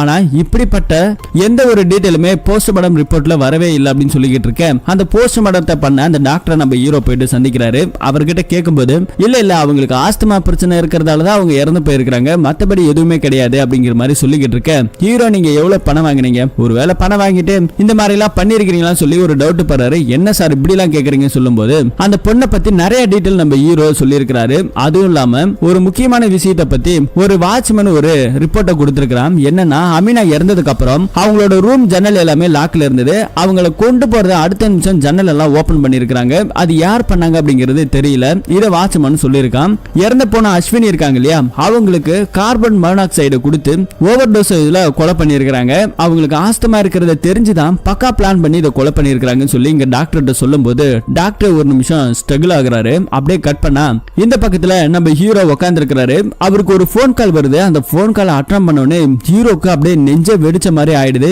என்ன அப்படின்னா ஒரு மலைப்பகுதியில ஒரு டெட் பாடியை ஒண்ணு மேல அப்படியே தூக்கிட்டு இருக்காங்க. அது யாருன்னா ஹீரோவோட பொண்ணு அமீனாவை தான் இங்க யாரோ கொலை பண்ணி போட்டுருக்காங்க. இப்ப டெட் பாடி எல்லாம் எடுத்ததுக்கு அப்புறம் போஸ்ட்மார்டம் ரிப்போர்ட்டுக்கு அனுப்புறாங்க. இந்த விஷயத்தை எப்படி ஹேண்டில் பண்ணுவான்னு சொல்லி நமக்கு தெரியாதுன்னு சொல்லி எல்லாருமே பயத்துல இருக்காங்க. ஏன்னா ஊராமுட்டு பொண்ணுக்கு துப்பாக்கியால சுடுற ஆளு தான் பொண்ணுக்கு என்ன மாதிரியான தண்டனை அவனுக்கு கொடுக்க போறாங்கன்னு தெரியாம முழிச்சுக்கிட்டு இருக்கிற அந்த பொண்ணு இறந்து போனதுக்கு அப்புறம் இங்க ஒரு சின்ன பொண்ணு ஒரு சின்ன பையனை காமிக்கிறாங்க. 2 பேரும் அழுதுகிட்டு இருக்காங்க. அமீனா ஒரு பசங்களை தத்தெடுத்து வளர்த்திட்டு இருந்தாங்க இல்லையா, அது இந்த பசங்க தான். இவங்களை பாக்குறதுக்காக தான் ஃப்ரைடே அன்னைக்கு கிளம்பி போயிருப்பாங்க. அங்க போன இடத்துல தான் இந்த மாதிரி நடந்திருக்குது அப்படிங்கறத நம்ம ஹீரோ நினைச்சுக்கிட்டு இருக்காரு. அந்த பசங்களும் சொல்லி இருக்காங்க இங்க வந்துதான் இறந்து போயிட்டாங்கன்னு. இப்ப நம்ம ஹீரோ தான் அமீனா கூட இருந்ததை எல்லாத்தையும் நினைச்சு பாக்குறாரு. அது எல்லாத்தையும் நினைச்சு அழுதுகிட்டே இருக்கிறாரு. இன்னொரு சீன்ல அந்த திருமூர்த்தி இருக்கான் இல்லையா, அவனை பாக்குறதுக்காக நம்ம ஹீரோ போறாரு. நம்ம ஹீரோக்கு அவன் மேல ஒரு சந்தேகம் இருக்குது. சோ அதனால அங்க போயிட்டு மீட் பண்ணும்போது அவன் கொஞ்சம் திமிரா பேசுறான். என்ன நீங்க சந்தேகப்படாதீங்க சார், நான் எதுவுமே பண்ணல, உங்க பொண்ணை யாரு ரேப் பண்ணி தான் கொலை பண்ணிருக்காங்க, நானா இருந்தா அப்படி எல்லாம் பண்ண மாட்டேன் அப்படிங்கிற மாதிரி சொன்னது மட்டும் இல்லாம உங்க பொண்ணை என் பொண்டாட்டி போய் பார்த்திருக்கிறான், ஏதோ சில விஷயங்களை செஞ்சிருக்காங்க, ஆனா இது ரேப்பை மட்டும்தான் நீங்க விசாரிக்கணும் அப்படிங்கிற மாதிரி சொல்லிக்கிட்டு இருக்கும் போது கூட பெண்களுக்காக நீங்க நிறைய என்கவுண்டர் பண்ணிருக்கீங்க நான் கேள்விப்பட்டிருக்கேன், ஆனா அது எதுவுமே என்கிட்ட வேலை ஆகாது, ஏன்னா என்ன சுடணும்னா கூட அந்த துப்பாக்கி ஒரு தகுதி வேணும் அப்படிங்கிற மாதிரி சொல்லிக்கிட்டு இருக்காரு. இப்போ நம்ம ஹீரோக்கு இது எல்லாத்தையும் சொல்லும் போது சில விஷயங்கள் புரிய வருது. அவன் எவிடன்ஸோட பாத்துருக்கான் இல்லையா, அமீனாவும் அந்த அஸ்வினி பொண்ணு மீட் பண்ணத டேப்ல நம்ம ஹீரோ கிட்ட காமிக்கிறான். ஹீரோக்கு புரிஞ்சு போச்சு இவன் தான் தான் பொண்ணு எதையோ பண்ணிருக்கான் அப்படிங்கறத புரிஞ்சுக்கிறாரு. ஆனா பண்ணதை ஆளை வச்சு பண்ணிருக்கான். சோ இதெல்லாம் பார்த்துட்டு யோசிச்சுட்டு போகும்போது அந்த திருமூர்த்தி கிட்ட இது பாரு, துப்பாக்கி யார வேணாலும் பாக்கும், யார வேணாலும் சுடும், ட்ரிகர் அழுத்தினா முன்னாடி இருக்கிறது நீயா இருந்தாலும் சரி எவனா இருந்தாலும் சரி சுடுண்டா அப்படிங்கிற மாதிரி சொல்லிட்டு இங்க இருந்து கிளம்பி போறாரு. கட் பண்ணா இப்போ புதுசா ஒரு எஸ்ஐ ஒருத்தவங்கள போட்டிருக்காங்க. நம்ம பொண்ணு லேடி ஒருத்தவங்க விசாரிச்சுட்டு இருந்தாங்க இல்லையா, அவங்களோட டீம்ல இவங்கள சேர்த்திருக்காங்க. அவன் கொஞ்சம் கேவலமான ஒரு ஆளு. அவன் அமீனாவை தத்தெடுத்து வளர்த்தானா இல்ல வேற எதுக்காக வச்சிருக்கானா அப்படிங்கிற மாதிரி சந்தேகப்படுற மாதிரி பேசிட்டு இருக்க. அங்க இருக்கிற பொண்ணே பயங்கரமா கோவப்படுறாங்க. மூடிக்கிட்டு அப்படின்னு சொல்லி இந்த கேஸ விசாரிச்சுட்டு இருக்கிறது இப்ப இந்த லேடி போலீஸ் தான். இவங்களை பாக்குறதுக்காக நம்ம ஹீரோவும் வந்திருக்காரு. ஹீரோ தான் பொண்ணு ஃப்ரைடானா அந்த மாதிரி அந்த இடத்துக்கு பாக்குறதுக்காக போவாங்க. சோ அப்படி போகும்போது யாரோ வாட்ச் பண்ணி தான் ஃபாலோ பண்ணி தான் இது எல்லாத்தையும் பண்ணிருக்கணும் அப்படிங்கிற மாதிரி சொல்லிக்கிட்டு இருக்கேன். அடுத்தது அந்த பசங்களை போயிட்டு நம்ம ஹீரோ பாக்குறாரு, விசாரிக்கிறாரு. அந்த சின்ன பொண்ணு மட்டும்தான் இருக்கு. எங்கம்மா உன் தம்பின்னு சொல்லி கேட்டா போலீஸ்காரங்க அவனை விசாரிக்கிறதுக்காக கூட்டு போயிருக்காங்க. நான் எவ்வளவு தூரம் சொன்னேன் கேட்கல அப்படின்னு சொல்லும்போது சும்மா ஒரு ஜெனரல் என்கொயரியா இருக்கும், நீ ஒன்னும் பயப்படாத அவன் வந்துருவான்னு சொல்லிட்டு ஹீரோ அங்க இருந்து கிளம்புறாரு. அப்படியே கட் பண்ண அடுத்த சீன்ல அந்த பையனை போலீஸ்காரங்க பயங்கரமா அடிச்சிருக்காங்க. அதுவும் புதுசா வந்த எஸ்ஐ இருக்கா இல்லையா, அவன் தான் போட்டு என்னடா பண்ண உன் அக்கா ரேஞ்சுக்கு இருக்கிறா, அவளை போய் ரேப் பண்ணிருக்கிறன்னு சொல்லி சந்தேகப்பட்டு பயங்கரமா அடிச்சிருக்கான். அடிக்கிறதுக்கு இனி ஒரு இடம் கூட ஃப்ரீயா இல்ல, அந்த லெவலுக்கு அடிச்சிருக்கான். டேப்லெட் மருந்து மாத்திரை எல்லாத்தையும் கரெக்டா போட்டுங்கன்னு சொல்லி டாக்டர் ரெக்கமெண்ட் பண்றாங்க. இத கேஸ் கொடுக்கல இல்லமான்னு சொல்லி கேட்டுக்கிறாங்க. கேஸ் கொடுத்தா அந்த போலீஸ்காரனை தூக்கி உண்டுலன் பண்ணவும் முடியும். இதை எல்லாத்தையும் பாத்துக்கிட்டு இருக்க அந்த பொண்ணு கேஸ் எல்லாம் கொடுக்கல, என் தம்பியை விட்டா போதும்னு சொல்லிட்டு அவங்க தம்பி அந்த பொண்ணு கூட்டிட்டு வரா. கூட்டிட்டு வரும்போது நம்ம ஹீரோ பாத்துறாரு. என்னமா ஆச்சுன்னு சொல்லி கேட்கும்போது தான் நீங்க ஜெனரலா என்கொயரி பண்ணிட்டு விட்டுடுவீங்கன்னு சொன்னீங்கல்ல, பாருங்க சார் என் தம்பியை எப்படி அடிச்சு வச்சிருக்கானுங்க, இனிமே அவன் அடி வாங்குறதுக்கு ஒரு இடம் கூட இல்ல அப்படின்னு சொல்லி ஃபீல் பண்ணிட்டு இருக்காங்க. அன்னைக்கு என்ன நடந்துன்னு சொல்லி அந்த பையன்கிட்ட கேட்கும்போது வழக்கம் போல அக்கா என்ன பாக்குறதுக்காக வந்தாங்க, நல்லா சமைச்சு கொடுத்தாங்க, சாப்பிட்டுட்டு அவங்க திரும்ப வீட்டுக்கு போறதுக்காக கிளம்புனாங்க. நான் வந்து விடுறக்கான்னு சொல்லி பாதி தூரம் கூடவே வந்தேன். பயங்கரமான குளிர், எனக்கு ஆல்ரெடி உடம்பு சரியில்லை, அக்கா நீ வீட்டுக்கு போடா, நான் பாதி தூரம் வந்துட்டல, நான் போய்க்கிறேன் அப்படின்னு சொல்லிட்டு என்ன பாதியில வழி அனுப்பிச்சுட்டு அவங்க கிளம்புனாங்க. போகும்போது என்கிட்ட சிரிச்சிட்டு சந்தோஷமா தான் போனாங்க. அதுக்கப்புறம் என்ன நடந்துச்சுன்னே தெரியல அப்படின்னு சொல்லி அந்த பையன் சொல்ல, இப்ப கிரைம் நடந்த அந்த ஸ்பாட்டுக்கு நம்ம ஹீரோ மட்டும் போயிட்டு பாக்குறாரு. அமீனா அங்க நடந்து போற மாதிரி அவரோட இமேஜினேஷன்ல நடக்குது. அந்த பஸ் ஸ்டாப் பக்கமா போயிட்டு ஒரு டீ கடையில டீ ஆர்டர் பண்றாரு. பொதுவா இங்க இருக்கிற பஸ் ஸ்டாப்ல யாரெல்லாம் ஏறுவாங்க சொல்லி கேட்டா ஒரு 2 பேர் மட்டும் தான் ஏறுவாங்க. வீக்கெண்ட் ஆனா அந்த பொண்ணு வருவாங்க அப்படிங்கிற மாதிரி சொல்லிக்கிட்டு இருக்காங்க. பாவம் அந்த பொண்ணை எவன் தான் அப்படி பண்ணான்னு தெரியலன்னு டீ கடைக்காரர் சொல்லிக்கிட்டு இருக்க. இப்போ அந்த பஸ் வரதுக்கான டைம் ஆகுது. அதே மாதிரி பஸ் வரதுக்கு முன்னாடி மாரிமுத்துன்னு ஒரு பைத்தியக்காரன் இந்த பகுதியில் இருக்கிறான். அவன் கொஞ்சம் மோசமான ஆளு சார், அவன் இன்னைக்கு அதே பஸ்ல தான் போறதுக்காக காத்துக்கிட்டு இருந்ததா சொல்லி இங்க இருக்க டீ கடைக்காரர் சொல்லிக்கிட்டு இருக்காரு. அவனோட வீடு எதுன்னு கேட்டா அந்த பஸ் ஸ்டாப்ல இருந்து பக்கத்துல ஒரு கொட்டகை போட்டு இருக்கிறான். வழக்கம் போல அந்த பஸ் இப்ப வருது, நீங்க போகலையா சார் பஸ் வந்துருச்சு சொல்லி கேட்டா நம்ம ஹீரோ காரை எடுத்துட்டு இந்த பக்கம் அந்த கொட்டாவை பார்த்துட்டு வராரு. அங்கிருந்து அவர் வரத உள்ளுக்குள்ள இருக்கிற அந்த அக்யூஸ்ட் பார்த்துட்டு அங்கிருந்து தப்பிச்சு போறான். இப்ப அவன் தங்கி இருந்த இடத்தை பார்க்கும்போது அவனோட போட்டோ அங்க டோர்ல ஒட்டி இருக்கு. போட்டோவை படம் பிடிச்சிக்கிறான். சில டிரெஸ்ஸுகளை போட்டு எது எரிச்சிருக்கிறான். நிறைய விஷயங்களை ரீசெண்டா இங்க இருந்து பண்ணிருக்கிற விஷயம் தெரியுது. அடுத்தது இந்த கேஸை விசாரிக்கிற அந்த லேடி போலீஸ் இங்க வராங்க. ஹீரோ எல்லாத்தையும் சொல்றான். ரீசெண்டா அவன் இங்க தங்கி இருக்கிறது தெரிய வந்தது, என்ன வரதை பார்த்துட்டு அவன் தப்பிச்சுட்டு போயிட்டான். அவனோட போட்டோஸ் இருக்குது, இருக்கிற எல்லா செக் போஸ்டையும் செக் பண்ணுங்க, அவன் எங்கேயும் போயிடக்கூடாது அப்படிங்கிற மாதிரி ஹீரோ ஒரு பக்கம் தகவல் கொடுத்துட்டே இருக்க. அதே மாதிரி ஒரு செக் போஸ்ட்ல அந்த லாரியில ஒருத்தவங்க கூட போயிட்டு இருக்கிறான். போயிட்டு உடனே அந்த லாரி ஓபன் பண்ணி விட்டுறாங்க. ஹீரோ செக் போஸ்ட் எல்லாம் ஃபாலோ பண்ண சொன்னி இங்க இருந்து ஈஸியா தப்பிச்சு போனா ஏன்னு தெரியல. ஹீரோ இப்ப வண்டி எடுத்துட்டு வேகமா ஒரு இடத்துக்கு போவ அந்த மாரிமுத்துங்கிற அந்த அக்யூஸ்ட் ஒரு இடத்துல சாப்பிட்டுட்டு போலான்னு லாரி எல்லாம் பார்க் பண்ணிட்டு சாப்பிட்டுட்டு இருக்காங்க. சோ அந்த இடத்துல நம்ம ஹீரோ கரெக்டா வந்துடுறாங்க. அந்த செக் போஸ்ட்ல இருக்கிற ஆளு நம்ம ஹீரோவோட ஆளு தான். சோ அங்கேயே அந்த செக் போஸ்ட்ல இருக்க போலீஸ் பிடிச்சிருந்தாங்கன்னா போலீஸ்காரங்க கிட்ட பிடிச்சிட்டு போற மாதிரி ஆடும். நம்ம ஹீரோவால எதுவும் பண்ணிருக்க முடியாது. சோ அப்படிதான் பிளான் பண்ணி தான் இந்த இடத்தை விட்டு பிடிச்சிருக்காங்க நம்ம ஹீரோ. இப்ப ஹீரோ வந்ததை பார்த்து அவங்க இருந்து தப்பிச்சு ஓட பாக்குறான். ஹீரோ அவனை துரத்திட்டு போய் பயங்கரமா அடிக்கிறாரு. அவன் கூட இருந்த ஆளு நம்ம போலீஸ்கார ஹீரோவை அடிக்கிறாங்க. மாறி மாறி சண்டை நடக்குது. பயங்கரமா இருக்கு இந்த ஃபைட் சீன். அப்படி நம்ம ஹீரோ ஒரு வழியா அவனை அடிச்சிட்டு அங்க இருக்கிற போலீஸ்காரங்க எல்லாம் வந்ததுக்கு அப்புறம் அவனை ஹேண்ட் ஓவர் பண்ணி விட்டுறாரு. எதுக்காக இப்படி பண்ணாரு ஏன் பண்ணாரு அப்படிங்கிற விஷயமே தெரியல. திரும்பவும் போலீஸ்காரங்க அவனை பிடிச்சிட்டு போயிடுறாங்க. அவனுக்கு பின்னாடி யார் இருக்காங்க அப்படிங்கறத விசாரிக்கிறத நம்ம ஹீரோ விட்டு இருக்காரு. இப்ப இங்க ஒரு இடத்துல ஒரு வக்கீல் பிரியாணி கிண்டிக்கிட்டு இருக்கிறான். அவனை விசாரிக்கிறதுக்காக இங்க ஒரு எஸ்ஐ இருந்தா இல்லையா, அவன் அங்க போறான். இந்த மாதிரி அந்த அக்யூஸ்ட நாங்க பிடிச்சிட்டோம், அவனுக்கு நீ ஒரு 10 லட்சம் ரூபாய் பணத்தை கொடுத்துருக்கியாமே, உன்னை நாங்க விசாரிக்கணும் அப்படிங்கறதுக்காக கேட்டுக்கிட்டு இருக்க. இதை பாருங்க நான் அதை பண்ணலன்னு சொல்லி அந்த போலீஸ்காரர் தனியா கூப்பிட்டு வந்து விசாரிக்கிறாரு. விசாரிக்கும் போதுதான் தெரியுது இவனுக்கு 2 பேருமே கூட்டு களவாணிங்க தான். அந்த 10 லட்சம் ரூபாய் நான் அவனுக்கு கொடுக்கறதுக்கான காரணம் வேற. நான் என்னோட வண்டி டிக்கில பணத்தை வச்சிருந்தேன், அந்த பணம் காணாம போயிடுச்சுன்னு சொல்லி அப்பவே போலீஸ் கம்ப்ளைண்ட் கொடுத்திருக்கிறேன், எஃப்ஐஆர்லாம் இருக்குது. சோ என் மேல சந்தேகம் வருது, நீங்க ஒன்னும் பயப்படாதீங்க, தைரியமா அந்த கேஸை வேற மாதிரி திசை திருப்புங்கன்னு சொல்லி கூட இருக்கிறவங்க 2 பேரும் கூட்டு களவாளிங்க இல்லையா, இப்படி ஒரு பிளான் பண்ணிக்கிட்டு இருக்காங்க. ஆனா திடீர்னு அந்த கிறிஸ்டோபர் இடையில புந்து குட்டையை குழப்பிட்டான். இப்ப ஜெயிலுக்குள்ள வைக்கிற மாதிரி ஆயிடுச்சு, என்ன பண்றதுன்னு தெரியல அப்படின்னு சொல்லி அவன் புலம்பிட்டு இருக்க. நீங்க கிறிஸ்டோபர் ஸ்டைல்ல இந்த கேம் ஆடுங்க, அவனை நீங்க கோர்ட்டுக்கு கூட்டிட்டு போகும்போது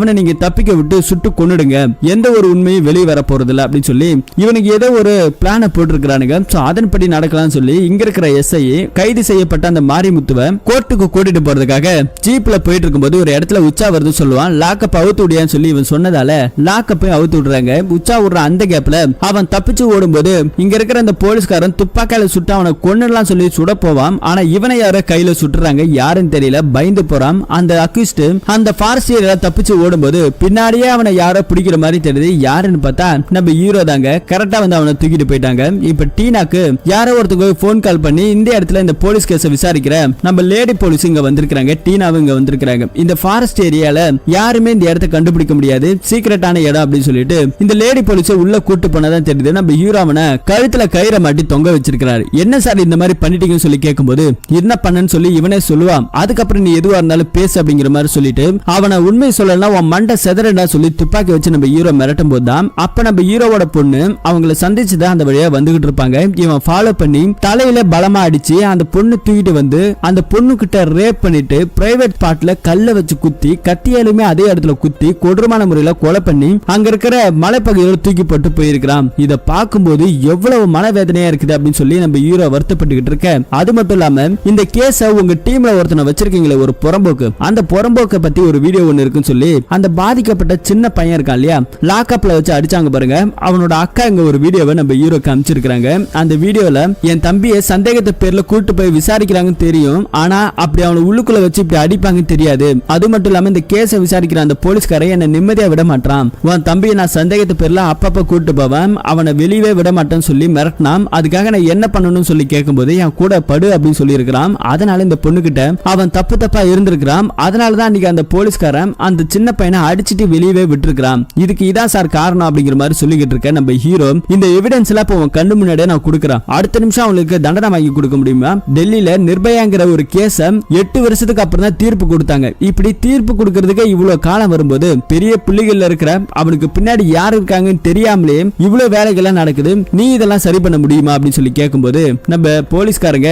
அப்படியே யோசிக்க ஆரம்பிக்கிறாங்க. சார் இதை பாருங்க, நான் ஒரு போலீஸ்காரியா இந்த வேலையை நான் செஞ்சுதான் ஆகணும், அதை நீங்க தடுக்காதீங்கன்னு சொல்லிட்டு அவனை இங்கிருந்து கூட்டிட்டு போகணுங்கிற மாதிரி பேசுறாங்க. ஆனா அதே நேரத்துல அந்த பொண்ணு ஒரு பொண்ணோட வலி என்னங்கிறது என்னால உணர முடியும், இவனை நான் உங்ககிட்ட விடுறேன், உங்க ஸ்டைல நீங்க என்ன பண்ணணுமோ அதை பண்ணுங்க சார், நான் பாத்துக்கிறேன் அப்படிங்கிற மாதிரி இந்த பொண்ணு சொல்லிட்டு போறான். சொல்லிட்டு போன அடுத்த நிமிஷம் கழுத்துல தூக்க கயிறை மாட்டி வச்சிருக்கா இல்லையா, அந்த டேபிள ஒரே உத அங்கவே அவன் துடிச்சு இறந்து போகிறான். சோ அவன் இறந்து போன விஷயம் இங்க இருக்கிற அந்த போலீஸ்காரனுக்கு தெரிய வருது. போலீஸ்காரன் நம்ம திருமூர்த்தியோட ஆளுதாங்க. இறந்து போன ஹீரோவோட பொண்ணு இருக்காங்க இல்லையா, தான் மனைவி போய் அவங்கள சந்திச்சு சில விஷயங்களை கொடுத்திருக்காங்க.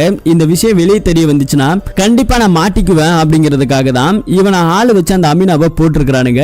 இப்ப அந்த மாரிமுத்து எங்க போனான்னு தெரியல, அவனை நான் சுட்டு கொள்ளலான்னு பார்த்தா என்னை அவனை சுட்டுட்டான். இது ஆக்சுவலி அந்த கிறிஸ்டோபரா தான் இருப்பான். சோ அவன் குட்டையை குழப்பிட்டான் அப்படின்னு சொல்லி இவன் புலம்பிட்டு இருக்கும்போது தான் இவன் கிட்ட ஒரு துப்பாக்கியை கொடுக்குறாங்க. இந்த துப்பாக்கியை கொடுத்துட்டு இன்னொருத்தன் மாரிமுத்துக்கு பணம் கொடுத்தா இல்லையா, அவன் போலீஸ்ல மாட்டினான் அப்படின்னாக்கா கண்டிப்பா ஏதாவது ஒரு சம்பவம் நடக்கும், அதனால அவனை நீ போட்டு தள்ளிடு, கிறிஸ்டோபரையும் போட்டு தள்ளிடு அப்படிங்கிற மாதிரி துப்பாக்கியை கையில கொடுக்குறாங்க. ஒரு ஃபங்க்ஷன் ஒன்னு நடக்குது. அந்த ஃபங்க்ஷன்ல காணாம போன அந்த வக்கீல் இங்க நம்ம திருமூர்த்தியை போடுறத வந்திருக்கான். அவனுக்கு ஒரே ஷாக்கா இருக்குது. அந்த போலீஸ்காரன் கண்ணை கொடுத்து போட சொன்னா அந்த கண்ணு இவன் கையில வந்திருக்கு, எப்படி நீ யோசிக்கிறியாடான்னு சொல்லி கேட்கும்போது ஒரு பிளாஷ்பேக்கு போனா அந்த போலீஸ்காரன் ஒரு இடத்துக்கு இவனை மீட் பண்றதா கூப்பிட்டு இருப்பான். போகும்போது நீயும் அந்த மாரிமுத்தும் சேர்ந்து என்ன போட்டு கொடுத்துலான்னு பாக்காதீங்க, அதனால திருமூர்த்தி உங்களை போட சொல்லிட்டான் அப்படிங்கிற மாதிரி இந்த ஆளை சுடலான்னு சொல்லி பார்க்கும்போது அதே இடத்துல நம்ம ஹீரோ வந்து அந்த போலீஸ்காரனை சுட்டிருப்பாரு. கையில சுட்டது மட்டும் இல்லாம யாரா இந்த மாதிரி இவனை போட சொன்னதுன்னு அப்படின்னு சொல்லி கேட்கும்போது திருமூர்த்தி தான் அப்படிங்கிற மாதிரி இந்த வக்கீலுக்கு தெரிஞ்சிருச்சு. தான் இவ்வளவு நம்பின திருமூர்த்தியை தனக்கு துரோகம் பண்றான்னு சொல்லிட்டு அங்க இருக்கிற போலீஸ்காரனை நம்ம ஹீரோ சுட்டுட்டு அந்த துப்பாக்கி எடுத்து இங்க இருக்கிற வக்கீல் கையில கொடுக்கறான். நீ இதுக்கு கூட்டணி எனக்கு தெரியும், ஆனா ஏதோ தெரிஞ்சு தெரியாம வந்துட்ட, உனக்கு 2 ஆப்ஷன், ஒன்னு என் கையில செத்துரு, இல்லனா அந்த திருமூர்த்தியை சாகடிச்சிரு, உனக்கு எனக்கு வேற எதுவுமே வேண்டாம் அப்படிங்கிற மாதிரி சொல்லும்போது எனக்கு துரோகம் பண்ண அந்த திருமூர்த்தியை நானே கொல்றேன்னு சொல்லி அந்த துப்பாக்கியை வாங்கிக்கிட்டு தான் திருமூர்த்தியை கொல்றதுக்காக இங்க வந்திருக்கான். ஆனா திருமூர்த்தி அதுக்குள்ள அவன் கையில இருக்கிற துப்பாக்கியை பிடுங்கி அவனை அதே இடத்துல ஷூட் பண்ணி கொலை பண்ணிடுறான். இங்க நிறைய போலீஸ்காரங்க உள்ளுக்குள்ள வந்துட்டாங்க. கன் சவுண்ட் கேட்டு எல்லாரும் வந்து திருமூர்த்தி அரெஸ்ட் பண்ணலான்னு காத்துக்கிட்டு இருக்க, உங்களுக்கு எவ்வளவு பணம் வேணும்னாலும் நான் கொடுக்குறேன், இந்த கேஸ் அப்படியே முடிக்கும்னு சொல்லி அவன் பேசிக்கிட்டு இருக்க. அதே இடத்துல நம்ம ஹீரோ வராரு. இது ஒண்ணு நீ காசு கொடுத்தா வேலை செய்யற போலீஸ் கிடையாது, எல்லாமே என்ன மாதிரியான இருக்கிற ஆளுங்க அப்படின்னு சொல்லி நம்ம ஹீரோ சொல்லும் போதுதான் இங்க பயங்கரமான ட்விஸ்ட் ஆயிடுச்சு. நம்ம ஹீரோ திருமூர்த்தியை பிடிக்கணுங்கிறதுக்காக தான் எல்லாத்தையுமே விட்டு பிடிச்சிருக்காரு. இப்ப இவனை கொலை பண்ண கேஸ்ல திருமூர்த்தி அரெஸ்ட் பண்ணி ஜெயில போய் போட்டிருக்காங்க. ஜெயில போட்டதுக்கு அப்புறம் தான் படத்தோட ஆரம்பத்துல புதுசா ஒரு போலீஸ்காரர் வந்தார் இல்லையா, அந்த சீனை இப்ப நமக்கு காமிக்கிறாங்க. அந்த சீனை காமிச்சதுக்கு அப்புறம் இந்த கேஸ பத்தி கிறிஸ்டோபரை பத்தி எல்லாத்தையுமே நம்ம லேடி போலீஸ் விசாரிச்சுட்டு நம்ம ஹீரோயின் ஸ்னேகா கிட்ட போயிட்டு ஒப்படைக்கிறாங்க. ஒப்படைச்சதுல அதை படிச்சு பார்த்துட்டு ரொம்பவே நல்லபடியா எழுதிருக்காங்க. உங்களை இந்த மாதிரி எழுதுறதுக்காக நான் உங்களை இந்த கேஸை விசாரிக்க சொன்னு சொல்லும்போது அங்க இருக்கிற லேடி போலீஸ் இதை பாருங்க மேடம், சாரை நான் ரொம்ப நல்லா புரிஞ்சுக்கிட்டேன், அவர் எவ்வளவு நல்லவருன்னு. ஆனா என்ன விட நீங்க நல்லா புரிஞ்சிருக்கணும், ஒரு வைஃபா நீங்க அவரை புரிஞ்சுக்காம விட்டதுதான் நீங்க பண்ண மிஸ்டேக்னு சொல்லும்போது ஸ்னேகாக்கு பயங்கரமான கோபம். என்னோட பர்சனலை பத்தி பேசுறதுக்கு உனக்கு யாரு ரைட்ஸ் கொடுத்தா அப்படின்னு சொல்லி திட்டமா ஆரம்பிக்கிறாங்க. திட்டும் போதுதான் அந்த லேடி போலீஸ் ஒரு விஷயத்தை பத்தி சொல்றாங்க. இது பாருங்க, கிறிஸ்டோபர் சார் பண்ணதுல என்ன தப்பு இருக்கு நீங்களே சொல்லுங்க பார்க்கலாம். ஒரு மனசாட்சியோட தொட்டு சொல்லுங்க. உங்க தம்பி 11 பொண்ணுகளை கூட்டு போயிட்டு இல்லீகலா வந்துட்டு ட்ரக்ஸ கடத்தி அவங்களை அடிமைப்படுத்தணும்னு நினைச்சு முயற்சி பண்ணதை போலீஸ்காரங்க பிடிச்சிருந்திருக்காங்க. இது தப்பு தானே? இதுக்காக நம்ம கிறிஸ்டோபர் சார் பண்ணது சரிதான். உங்க தம்பியை பாதுகாத்துக்கணுங்கிறதுக்காக உங்க அப்பாவோட இன்ஃபுளுன்ஸை நீங்க பயன்படுத்துறீங்க.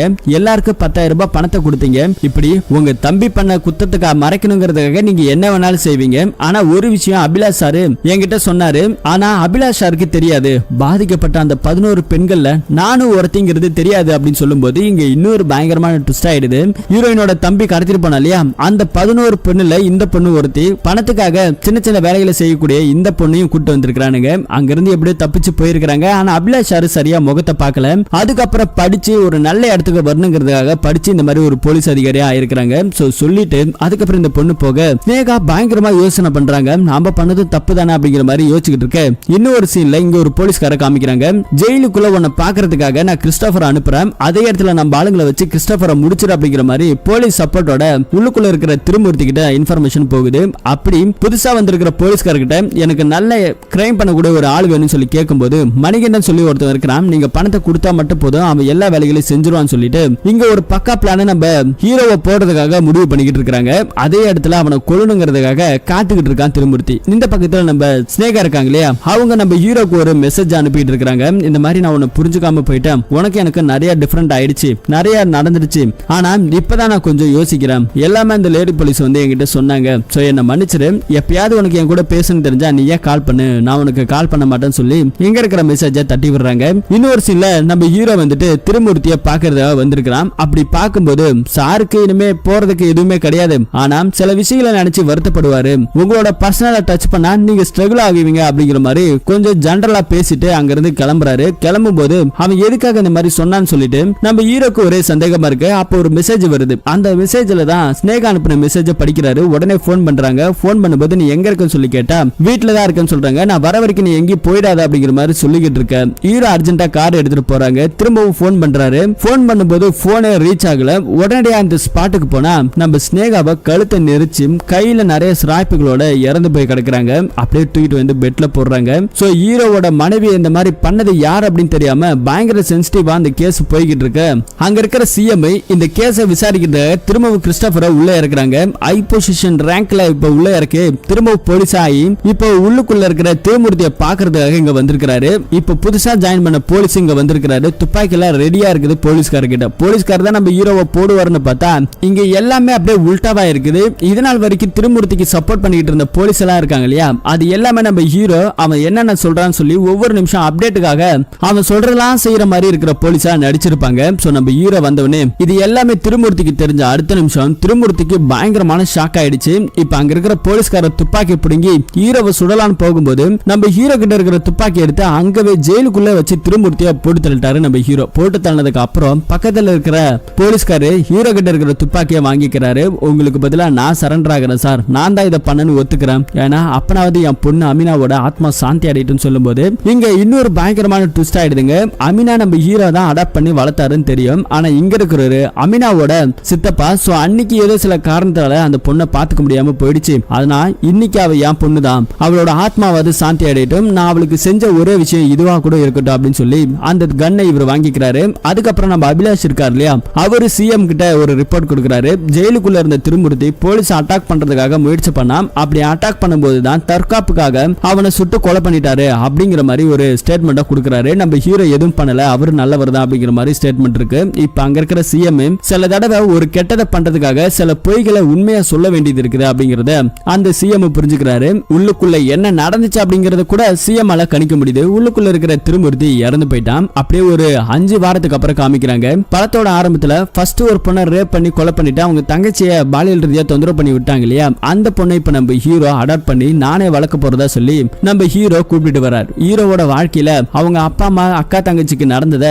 தான் எந்த பொண்ணுக்கு நடந்துடக்கூடாது, எந்த ஒரு அநீதி நடந்தாலும் வெற்றிவேல் ஐபிஎஸ் மாதிரி நம்ம ஹேண்டில் பண்ணணும் அவர் ரோல் மாடலா வச்சு வளர்ந்த நம்ம ஹீரோ இன்னமும் பெண்களுக்கு எதிராக நல்ல சப்போர்ட் பண்ணி வளரக்கூடிய ஒரு நல்ல போலீஸ்காரராக இருக்கிறாரு. பெண்களை மதிக்கக்கூடிய ஒரு போலீஸ்காரராக இருக்கிறாரு. இந்த மாதிரி எந்த விதமான பாலியல் குற்றங்கள் வந்தாலும் தண்டனை கடுமையாக்கப்பட்டா மட்டும்தான் பெண்கள் மத்தியில ஒரு பாதுகாப்பு இருக்குன்னு சொல்லி இந்த படத்தை அருமையா எடுத்திருப்பாங்க. சோ இந்த படம் உங்களுக்கு பிடிச்சிருக்கா இல்லையா அப்படிங்கறத கமெண்ட்ல சொல்லுங்க. இது மாதிரியான கதைகளை தெரிஞ்சுக்கணும்னா மறக்காம நம்ம சேனலை சப்ஸ்கிரைப் பண்ணி வைங்க. மீண்டும் ஒரு நல்ல படத்தோட கதையில திரும்பவும் சந்திப்போம். தேங்க்யூ.